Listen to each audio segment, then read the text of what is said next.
sometimes it takes something bad to happen to realize how loved you really are. So it feels good to be loved. I tell you about Alfred. He had a very unique presence about him, and you didn't have to be with him long to fall in love with him and just kind of be in awe almost. Asperger's for me helped me view life through a different set of eyes. Alfred wasn't just Asperger's, but Asperger's was a part of him.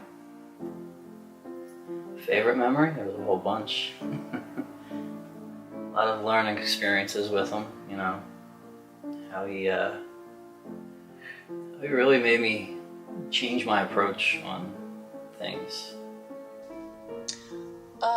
It was just kind of like an awakening almost, when life keeps on going and you realize that it's forever, that they're never coming back. And it just was kind of like a elephant type sitting on your chest. You realize how long forever really is. I don't think we really move on from this, to be honest with you. It's every day you live with it. It's a struggle every single day. I kind of view it as being in a hamster wheel, just running. Time's moving forward and sometimes I'm standing still.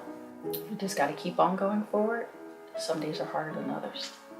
I have moments of happiness, but it's more of a choice now to be happy. It's not something that comes naturally, or it's taken for granted, because there's times when you catch yourself being happy and then you feel guilty after that we shouldn't be happy because he's not here. So it's a constant conflict internally. What is your biggest regret?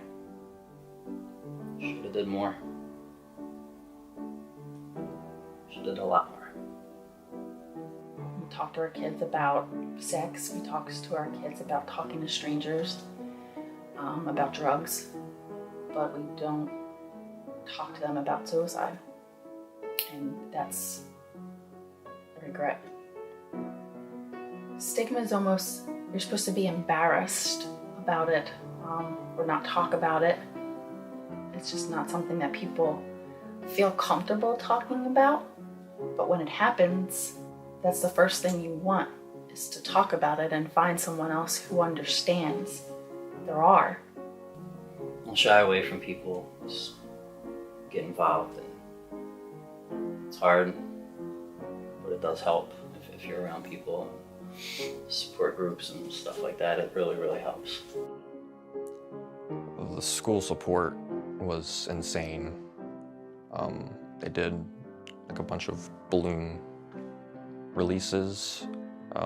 Graduation was like, my mom is the one that accepted the diploma and got a standing ovation for it. But the school support was awesome.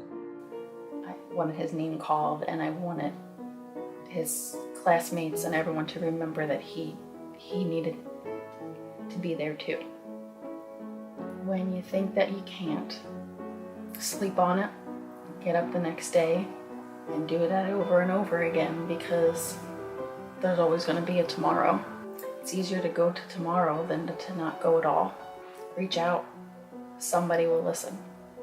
My blog is my way of healing within myself. I started as basically just to write my thoughts out loud, but then I realized that I'm not alone in my grief and my feelings, and whether it's Asperger's, whether it's suicide, whether it's loss of a child or loss of anybody, that a lot of people can relate. But I use it as a tool to teach people who Alfred was, because he had a story to tell. He had a journey to fulfill, and I still feel that way.